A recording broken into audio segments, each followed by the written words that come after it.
Hello, welcome to Hat Trick. I am Jordan Dollar Coltman. I am joined by Elliot Tanti and Braden Dollar Coltman. I'll just take the quick temperature of the room.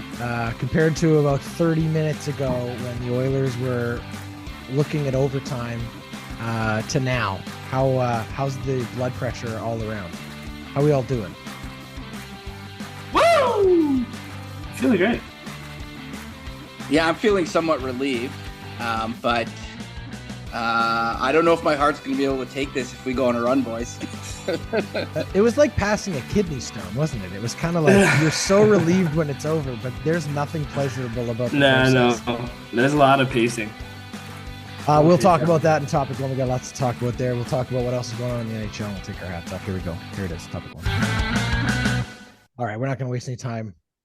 I'm sure if you're listening to this, you know we're all Oilers fans. It has been another dramatic and stressful and frustrating and fascinating first-round series with the LA Kings. I guess that's exactly what we should have expected. We went 6 games with them last year.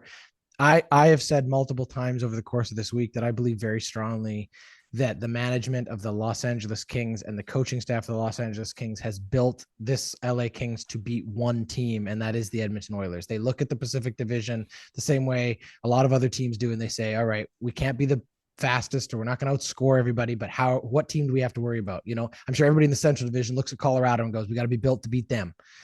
The Oilers have to be high on a lot of people's priority lists, especially a team that knows they're going to face them every year. That's the LA Kings. They are built very well to beat this team. They play a very frustrating game for the way the Oilers like to play. The 1-3-1 trap is annoying as shit to watch. It reminds me of the 90s, but it has been effective. The LA Kings have taken advantage of their opportunities. Tonight, they went up 3-0 in the first period, and I know there were a lot of people for whom it felt dead and in the already gone. And yet the Edmonton Oilers, as they have done many times before, found a way to find an extra gear, and you just can't count this team out.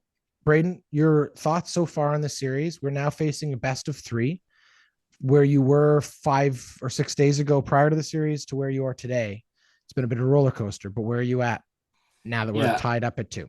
I was riding the high of our last, 20 games have been kind of a breeze. So really buckling into like playoff hockey, hard, highly physical, against a team that's really defensive. Our problem over the last 3 games have been discipline. Staying out of the penalty box has been a challenge. And then we're able to do it to some extent. I mean, we did a good job staying out of the box. I wouldn't say that everything worked in our favor, clearly. But I think things are happening with the team where like they're really starting to find momentum at certain moments. It's a game of chances though, and they're finding themselves with a lot more chances than they're actually succeeding on. So it's stressful, man. I'm still quite stressed about the next couple games, but it's nice to see Jack Campbell like come in and actually be the $5 million that we pay for these kinds of situations. Well, let's talk about that, because obviously Skinner has been the guy, and he, even through the first 3 games with 2 losses, really had played very well. You couldn't really blame him for a lot of what was out there. He was getting, caught on penalty kills and caught on odd man rushes and things like that. And the LA Kings are a very fast strike team. They kind of remind me a little bit of some of those European soccer teams that they play such an aggressive defensive game that they kind of lull you into this sense that they're not really aggressive offensively. But then when they get the puck in there, they're a great cycle team. They got the puck down low. They make it difficult. And we saw multiple odd man rushes tonight. They score on one, and then Campbell with the huge save. Elliot, obviously, it turns out to be the right call. It's a questionable or difficult decision to pull your goaltender at the end of a first period when you're only, he's allowed 3 goals, but maybe one of them he should have back, to be fair. But Campbell comes in and does what's asked of him. Yes, he gives up that odd man rush on the Roy play, but he makes a huge save on Arvidsson. He has 2 or 3 good defensive plays in overtime. How did you feel about the play of Jack Campbell and sort of moving forward now that obviously that's going to be a question mark? Yeah, I mean, I think it is a question mark, and it's we'll leave that to next week to decide what happens next. I mean, it's tough. it's 3-0 after the first period of game 4, in which you're down in the series 2-1.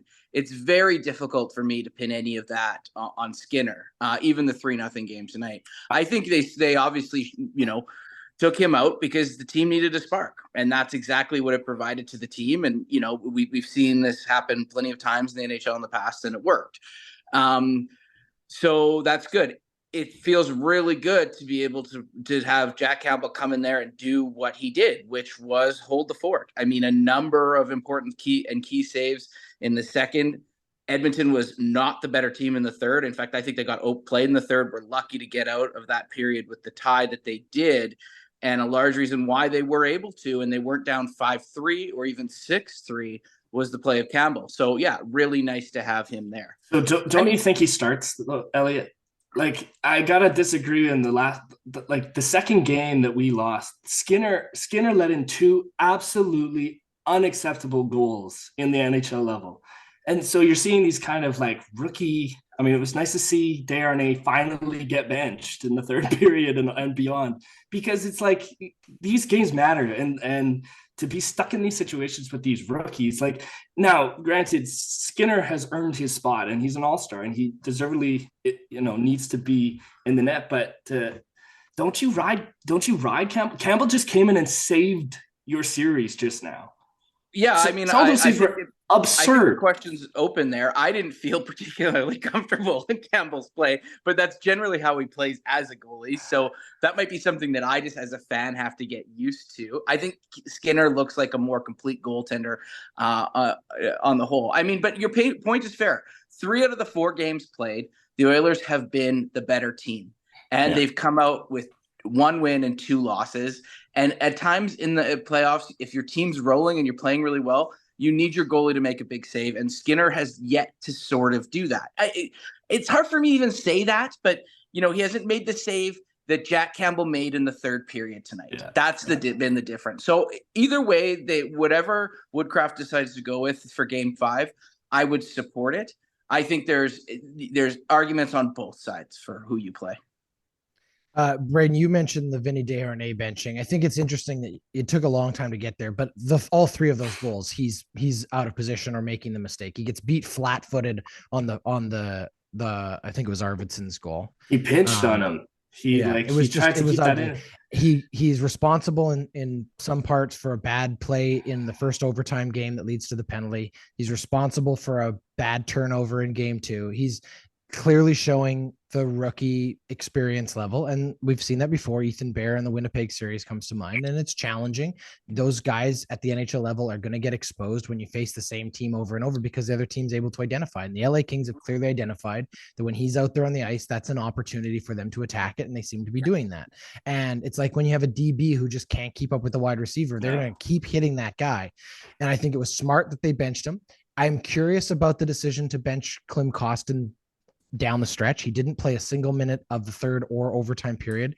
And it feels like, he's been okay. He scored a goal. He's played pretty well. I don't know what the reasoning for that was, other than maybe just shortening the bench.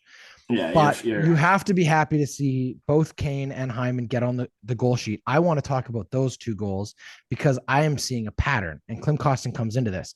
We have now seen Korpisalo beat 3 times off of the rush on that, I guess it's his right-hand side. Except for the Hyman one tonight, they're cross-body shots. But the Evander Kane shot, which is off the rush, caught him out of position. He wasn't set for it. The Klim Kostin goal that won us game 2, the same situation. He wasn't set for it. And then Hyman's is a very lucky puck to sneak underneath the arm there, but yet it still goes in. And it shows you that Korpisalo is vulnerable with a shot up high in the body on the rush. And that is something the Oilers should be trying to find more opportunities to do. Guys like McLeod, guys like Warren Fogle, who get those chances. And a lot of times they're playing it to the corner, which is smart. Against this 1-3-1 trap, you have to get offensive zone time. That's what got the Oilers both power plays in the second period, because they were moving their feet in the offensive zone. However, I think that is a scouting note that the Oilers should be taking into consideration, and when possible, chucking pucks up high on Korpisalo off of that wing it's proven that you can score. I mean, that's also out of the zone. We have to now talk about Evan Bouchard, because the what he's, the last couple of seasons he's been in that position where we're like the Darnay or these terrible Ethan Bear, lets it go, or just a dumb pass, and then you see tonight like this stretch pass that leads to an and he goal. is definitely showing a level of maturity. He had that difficult play in the first game that was costly, but since then he has played really, really well. I think we're seeing a maturity out of him. I don't know, that hit from behind looked really bad. I thought I thought it was really good. He got his hand up in front of the face there. And that's an interesting question. So there's been a lot of talk all week about refereeing. We got a new set of referees this game. Now, these are referees that have a history with the Oilers of a lot of difficult calls have gone against the Oilers with these referees.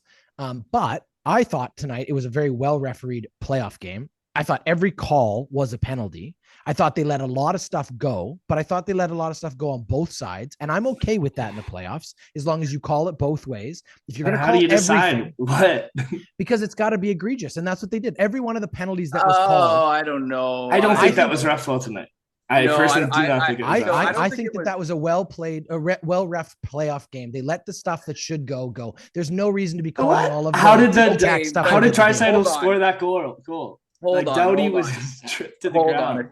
No, he wasn't. Watch the replay. He never touched his feet with his stick. No, he didn't, Braden. Watch it back. The replay clearly shows he just blew a tire. That's not the play I'm thinking of, though. This is one thing I will push back on you, because you hate the makeup call. And there was a clear and obvious makeup call tonight where McDavid got punched and thrown to the ice. They didn't call it. And then 2 minutes later, the call that they made in favor of the Oilers on Fiala, there's no way that's a penalty. That's a penalty. And the difference, you want to know what the difference is, Elliot? You want to know what the difference is? One of them's in the neutral zone. Call. One of them is in the neutral zone, and one of them is in the attacking zone. That is the difference. And I am okay with that in the playoffs. That is the standard they're setting. If you are going to intentionally take a player out of the play when he's in the cycle in the offensive zone, I'll take that. If there's two guys who are in a battle, look, because they could have easily called McDavid for holding a moment earlier on Byfield, because he clearly kept his elbow in there in the neck. In fact, I don't know if you saw it, but coming out of the commercial break, Byfield had ice on his neck. Like, the guy was clearly tied up on that play. He got up, he got frustrated, pushed him down. A game ago, that would have been a penalty. I'm okay with those things going. I want the guys to be able to play. I have maybe once in my entire life agreed with Mark Spector, but Mark Spector tweeted in game 3 about how multiple times penalties were being called that would never have even been called in the regular season. It was absolutely egregious in terms of the decision making that was being there. For me, I would rather in the playoffs you let stuff go. These are fully grown adult fucking professional hockey players. Let it be physical. Let them get at each other. Yeah, but there's no way that call keep the line. Fiala's the right call. He hit him. It was a hit. Yeah, Draisaitl, he left him nowhere to go. Watch it again. Watch it again. Because I've watched all of them. He put his stick. It was a makeup call. Elliot, go watch it again. What was the call? Tripping. Yeah, watch it again. His stick is between his legs. He clearly has the stick in between Draisaitl's legs, and Draisaitl falls. It's a trip. The one that Braden's bringing up on Doughty, the stick is nowhere near his feet. I'm sorry. I will stand by this. I will stand by this. Go back and watch it when they play it in 30 minutes before next game. Go and watch it. Every one of those is a penalty. Now, there are lots of non-calls. I will agree with that, but I'm okay with that. Because I'm okay with non-calls over the course of the game, it balances out. It's a fair game. Both teams have a competitive advantage. There were at least 2 additional trips that they let go while we were on the power play in overtime with sticks in lanes that our guys tripped over and they did not call. And I agree with that. It has to be a blatant, aggressive play. If you were just trying to play the puck, I don't necessarily disagree with you, but here's what I would say. I felt like tonight was the first time where I had any understanding of what the standard was. That's where I would agree with you. I did feel like there was a standard tonight, and it was largely kept to. Yeah, 100%. And I agree with that. I think that's the challenge. The last 3 games, that's not been. Yeah, and you can argue with what that is, but I guarantee if you ask the players, they would rather you make the calls they make tonight and hold that be the line and let them go and play. The other thing is, neither team in this series has had like aggressive, violent, over the top. Well, it's interesting you say that, because like after the McDavid retaliatory push and then the Bouchard hit from behind. There was no response. That's what I mean. Now is that them going, listen, we don't want to take a penalty. We don't want to take a penalty. Or is that a change in culture of like, no, it's both. It's both. But go compare this series to the Toronto Tampa series where there's so much Minnesota, bad blood and it's violent. Like it is. We got Tkachuk fighting goalies now. Messy. And the truth is, there are two factors to that. One, yes, there's a lot of emotion. Yes, those teams don't like each other. But I would also argue that is referees allowing it to get out of hand. The difference here is that when you call a tight but fair game and you don't make the players feel like you're up against them from the referee perspective, they keep it cleaner. And I think that that's what's happened here. These teams know what the standard was tonight. They played to it. And look, if LA goes into the press conferences post-game and complains about the referees, I have no sympathy for it because tonight it was balanced either way, and the Oilers couldn't even capitalize on their overtime power play. So from LA's perspective, it's what it is. The other thing too is these two teams are so strong on the power play. I mean, tonight Edmonton's 2 for 3, LA's 1 for 2, and that's the other thing that's really interesting is that these are teams that make you pay when you take penalties. So that's why I think there's a heightened awareness around this as well. That's fair. Yeah. All right, so best of 3 now.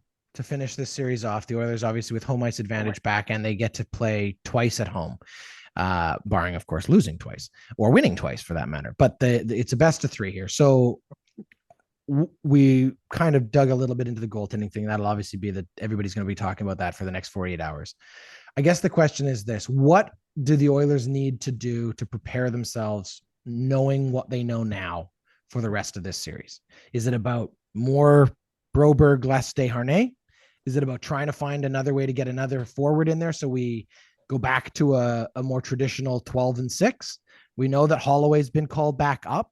We know that Devon Shore hasn't seen any action, but might be an interesting wrinkle here. We don't know the status of Kane, who didn't play this morning, looked hurt multiple times in that bench. For me, that looks like a pulled muscle or something more than a bone or structural injury because it's the ways he scored. So it's clearly, it's what it is. Everyone's got bumps and bruises. What are the keys? I said this before the series, but what are the keys and the X factors for this next 3 games now that we know how this series is going to be played, Elliot? What do the Oilers need to do to win?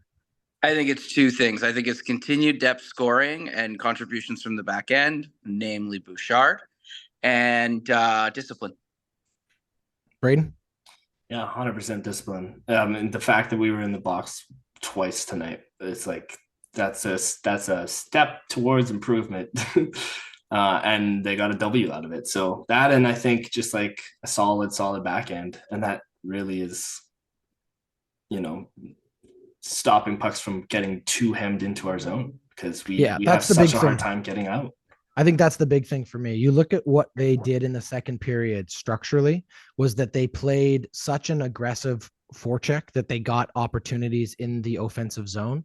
They kept the puck down there, and we've seen them do that. Look, they did that period 1 of game 1, and they came out with a 2-0 lead. They did that period 1 of game 2. They came out with a 2-0 lead. Like, the Oilers know how to take it to the Kings. The question is, can they put together 3 complete periods doing that?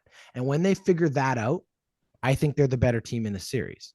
Yeah. The challenge they have is that the way that LA grinds you down sometimes costs the Oilers when they get caught pinching and get caught chasing. They have 100%. To be the aggressor and they have to push. Look, all I would do if I'm Jay Woodcroft is I would play a 3-minute highlight package of the second period. That's all they have to see. Don't say a word. Just show them that. Say, play like that and you're the best team. Period.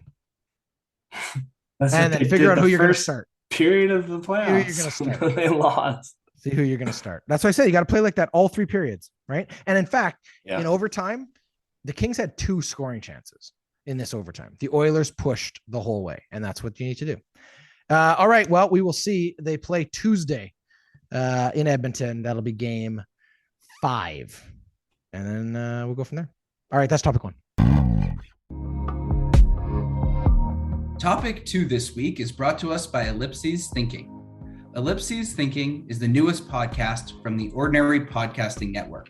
Host Greg Deller-Coltman shares his conversations with people actively engaged in their own creative adventures, those who identify as artists, and those who choose to experience life through an artistic lens. They shed light on relationships that shape and inspire us as we meet the challenges, discoveries, and learnings we make when we courageously invite our creative spirit forth. You can subscribe or follow anywhere you get your podcasts.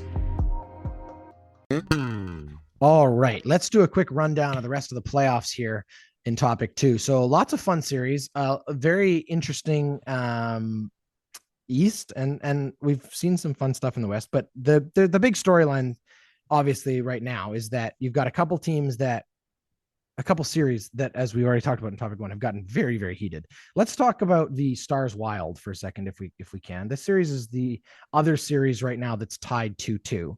Of course, everyone in the East has only played 3 games. So not everyone in the East, I'm sorry. The couple games in the East, couple games in the West. 2-2. They'll play tomorrow. 2-1.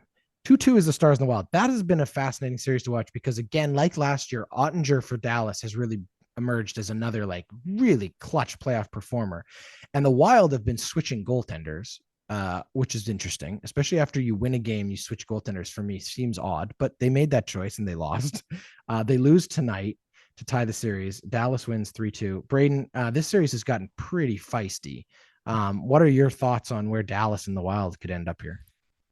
Well, I do think the Wild are going to be able to finish this thing out. They didn't look good in Dallas, so that's a bit of a concern. But I do think that they've got the goaltending if they can just stick with Gustafsson. I mean, it's nice to have Fleury, but he did not look good against Dallas, and it's a high flying offensive team. I really do still think that my prediction in Minnesota is going to pull through. I hope that it settles down. I think that's a bit of a silly thing to say, but it there's some big players in both of those series. Elliot, where are we at with our predictions on that series? Remind us of the choices or picks we made for the Minnesota Wild Dallas Stars series. So this is one of the few series where we're all still live for our picks. We all picked Minnesota.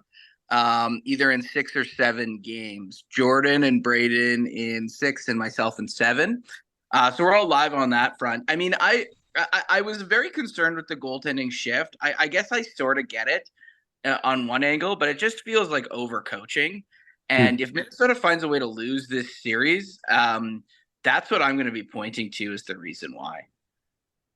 Let's talk about the 2 series right now that are up 3-1. So they're pretty, I mean, it's feeling pretty juggernauty out there for the Boston Bruins. We all knew they were the team to beat here. They've had a phenomenal season, and barring the one loss to the Panthers here, they win tonight, Sunday night, 6-2. And right now they just look like they have the Panthers figured out. The Panthers have had to switch goaltending. They went from Lyon to start the series. Now Bobrovsky's in there. It's not really working either way. The Bruins are kind of physically beating them up. We almost saw Tkachuk and Ullmark get into an altercation. Ullmark left the game, I think, more from a precautionary perspective than anything. He could have had someone else serve the 10-minute major, but he left and Swayman finished it. And what a luxury the Bruins have there. But Elliot, I don't know what our picks were here, but I feel like we're still all on pace. No, we're not all on pace. We all took Boston, but Braden took them in 4. They can no longer win in 4. You have Boston in 5, and I have Boston in 6. So you and I are still live in this series. Yeah, absolutely. It's heating up. I mean, the thing about it, though, is Tkachuk gets better when he gets into these sorts of situations. It's going to be really interesting to see if the Florida can find another way to find a way to squeak out Game 5. I wouldn't bet on it, but that's the only hope they have, that somehow they've awoken some beast in that. Otherwise, Boston just looks like the team that we've seen all year, right? Braden? Yeah, I think Boston's going to be able to finish this thing out. I mean, I don't think Florida's going to have a hard. Yeah, they're not going to make it. So let's talk about the Hurricanes and the Islanders for a second before we move to the series that have only played 3 games. The Hurricanes are really banged up.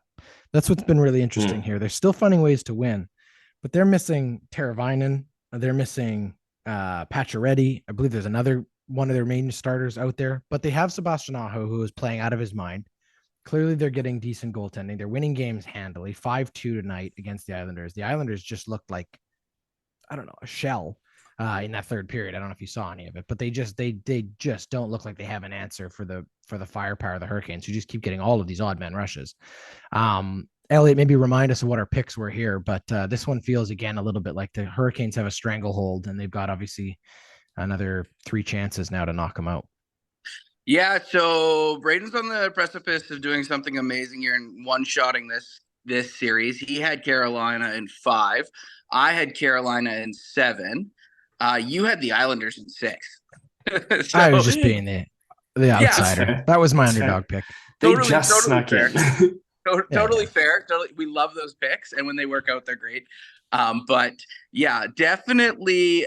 You know what? I said it when I made the pick, and I'll stick to it. Rod Brind'Amour, I think, Yeah, might man. like the best coach right now in hockey.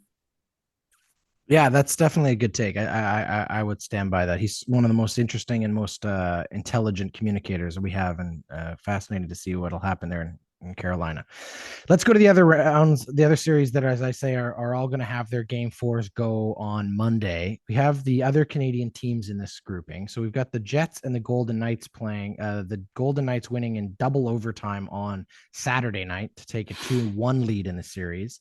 Obviously, this series is back in Winnipeg. That was a tough one for sure. Yeah. Can Winnipeg bounce back, I guess, is the question, or are the Golden Knights starting to just like a boa constrictor, just tighten their grip on them mentally? I mean, and physically. this is a stupid thing to say, but I mean, the next game is so important. Obviously, every game 4 is important. It usually is the difference between 3-1 and 2-2, and it will be the same in this series too. As much as I really dislike Vegas and the way they've circumvented the cap and how frustrating that is, it's very difficult to bet against them. I think the last game was the game. I think whether Winnipeg wins or the Winnipeg or Vegas wins, that'll be the deciding moment. It'll either be how Winnipeg responded to that devastating loss, or if Vegas is willing to sort of capitalize on the devastation there to finish off the series. You have Vegas and I have Vegas. You have Vegas in 7. I had Vegas in 5. Braden has Vegas or Winnipeg in 6 in that one. I think Winnipeg can absolutely have a shot at coming back. They still have their next games at home, so they still have their whiteout, and there's don't rule out Connor Hellebuyck. They were in that game. The last game was double overtime. Like this team's in it. Winnipeg's. I would be scared to see Winnipeg in the second round if I was the Oilers. Like it's yeah, and frankly, I think 6, but it very well could be a 7-game series. Let's talk Devils Rangers, the battle of the Turnpike, the New Jersey Turnpike. We got a 2-1 series here after the Rangers had gone up 2-0. The Devils winning in overtime on Saturday night 2-1. So this has been an interesting and again very heated rivalry. So let's just discuss this one here. The Rangers, I think, were the predominant favorites here, but the Devils have come back to make it interesting. What do you have?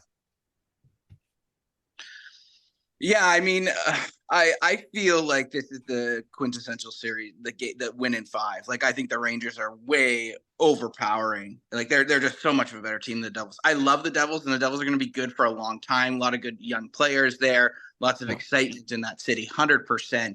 But this is the series that they kind of have to lose before they get good. And I think the Rangers are just going to overpower them. There's so much firepower on that team.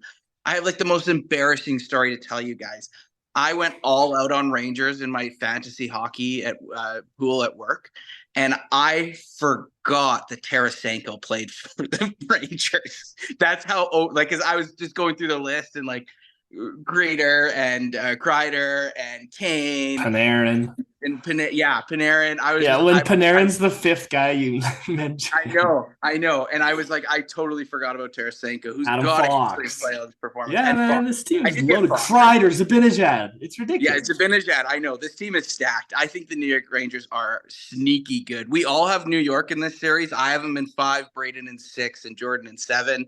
And I feel really, if I were to have to bet my life on a series right now, it would be winning this series. We haven't even mentioned the 2022 Vezina winner. It's loaded. Yeah, New York is they're gonna win for sure. I echo the exact sentiment about the Devils Let's talk Avalanche Kraken real quick here. This is another series, of course, that I said is 2-1, and the Avalanche have the lead here. The Kraken gave them some fits there for a moment, but the Avalanche just dominated them on Saturday night 6-4. The interesting question mark for me with this is that the Kraken have found ways to score, and the Avalanche, who obviously still have the firepower or whatever, have I don't know, like it feels to me like the Avalanche are giving the Kraken a lot more chances than I would have expected them to. Are the Avalanche just do they just know, having gone all the way last year, that they can take their time here? They don't have to like roll them over, like, or is Seattle that good? I guess they don't have the goaltending. They do not have the goaltending this year. I don't think Georgiev and Francouz are a 1-2 that can take you all the way to the cup. Like, I mean, I'm sure they'll get around a couple rounds, but I think it's a goaltending, frankly. Where's our picks with this one, Elliot? Everyone has Colorado, me in 5, Jordan in 6, Braden in 7. My question here is, the question I had going into the series was always how healthy is Colorado? And after losing the first game, I certainly had some question marks. They seem to have figured it out since then, and are playing very well. I am sort of the mind that Seattle's going to continue to make this a series as long as they continue to score. Braden, I hadn't thought much about the goaltending in Colorado. Maybe that is the challenge. I think I still feel confident in the pick in Colorado, but this is turning out to be a lot closer than I predicted. As I said, I had them in 5. Well, this is the franchise really first crack at being in postseason, so they're definitely trying to make the most of it. You're not really out of it until you lose 2 at home. Hey, that's the story of Winnipeg and Seattle. If they can win at home, then that's very interesting for both of them. Yeah. All right, let's talk about the other marquee matchup in this country. We've got the Maple Leafs and the Lightning, 2 familiar foes in the first round, and the Maple Leafs looking to finally slay their dragon. But it's shaping up to be a very continually tumultuous series. They are up 2-1. They won 4-3 in overtime on Saturday night. Big momentum swing for Toronto. But the Lightning obviously will be looking to answer back still at home. The question is, will all of the Maple Leafs or all of the Tampa Bay Lightning make it out of this series healthy and without being suspended, regardless of who wins? Because this series has been very, very, very messy. It's certainly the series that has the most on the line. There's quite a history. These teams have faced each other numerous times in the playoffs. Toronto has not gotten out of the first round. Tampa Bay's been to the finals in the last 4 years.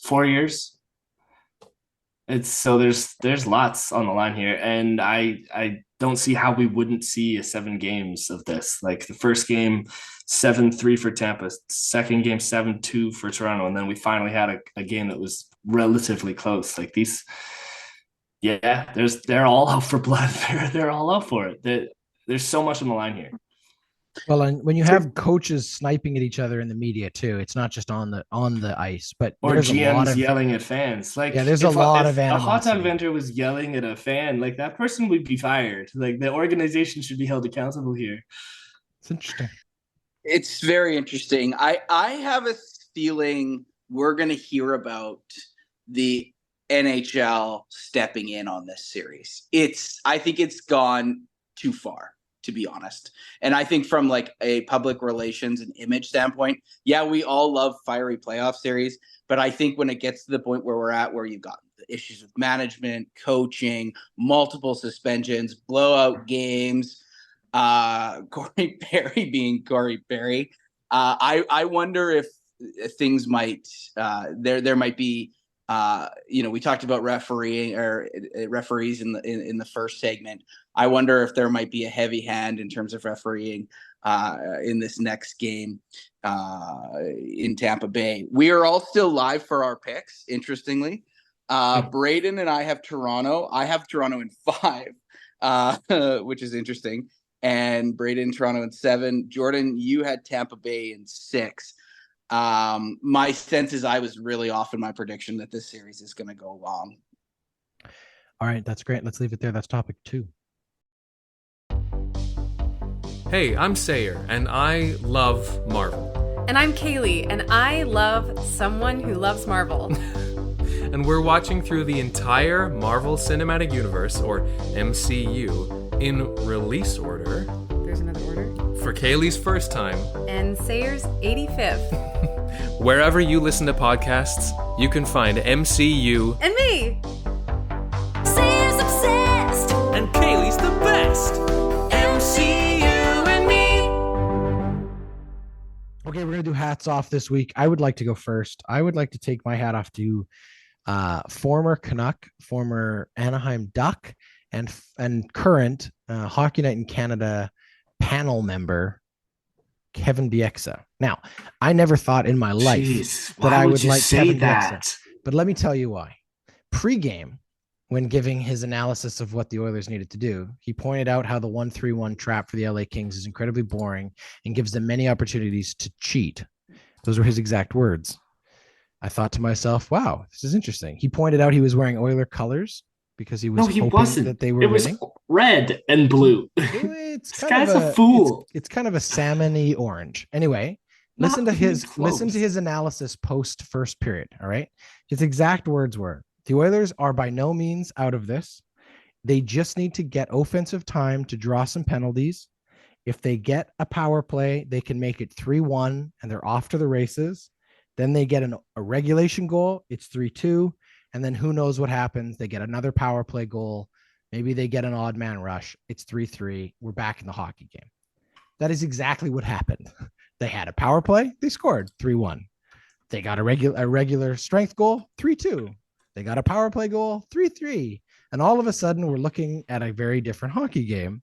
And Kevin Bieksa looks like a genius. Now, here's the best part. Going into overtime. Yeah, this is the crazy one. He turned his jacket inside out like a rally cap. Nice. And then he makes this call when they ask him who he is picking. Because they, Hockey Night in Canada, they always make everybody pick a player. He goes, I'll take Hyman, who's got to get hot for the Oilers.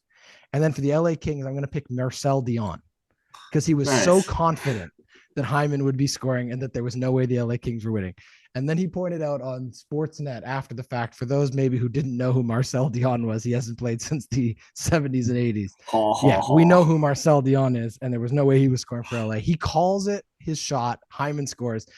Fantastic night for Kevin Bieksa. My hat goes off to him. He's welcome to the bandwagon, Kevin. Finally, he said something worth listening Welcome to the bandwagon. All right, Elliot, who are you taking your hat off to? This is a tough one for me. Let me just say, we all know that basketball isn't my favorite sport, but I do try my best to participate, and particularly in playoff seasons. I love the playoffs of every sport. And I have to tip my hat off this week to LeBron James, who showed leadership and the force that he is in the sports that he played in such a unique and different way this week. Of course, if you've been following basketball, you're aware of the conflict between him and I don't even know the guy's name, but I know that he's Canadian. Dillon Brooks. He's a joke. Dillon Brooks. Yeah. Who was various different ways and spaces made it about him rather than his team and got in the face of LeBron. He called him old, man. You don't call the GOAT old.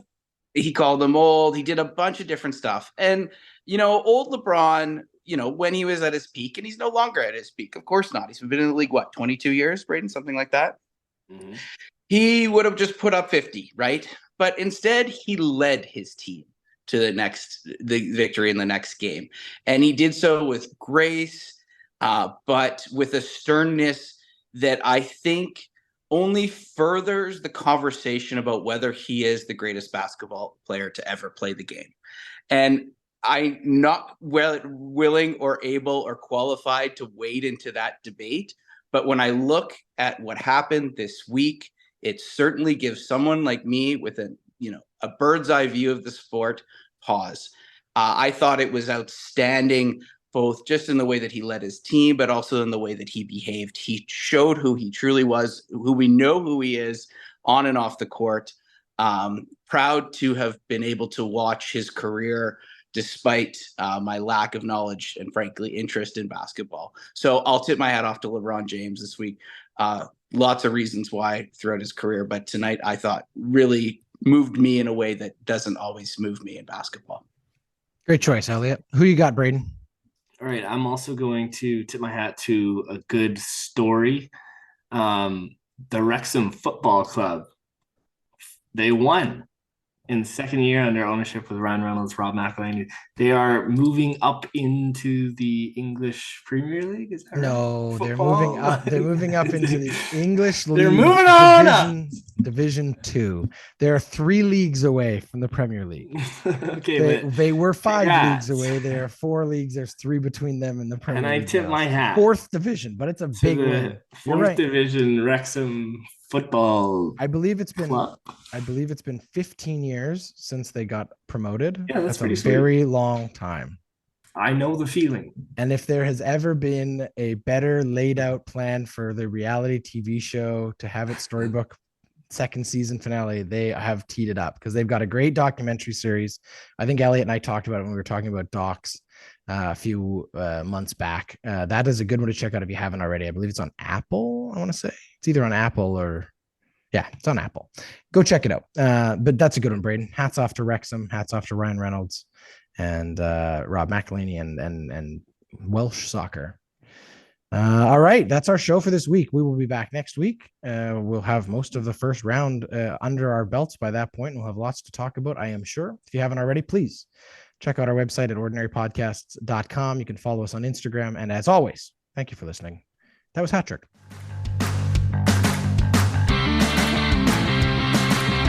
Hat Trick is a member of the Ordinary Podcasting Network. It's produced every week by Jordan Dowler Coleman and Braden Dowler Coleman. You can follow us on Instagram, Twitter, and Facebook. Thanks for listening.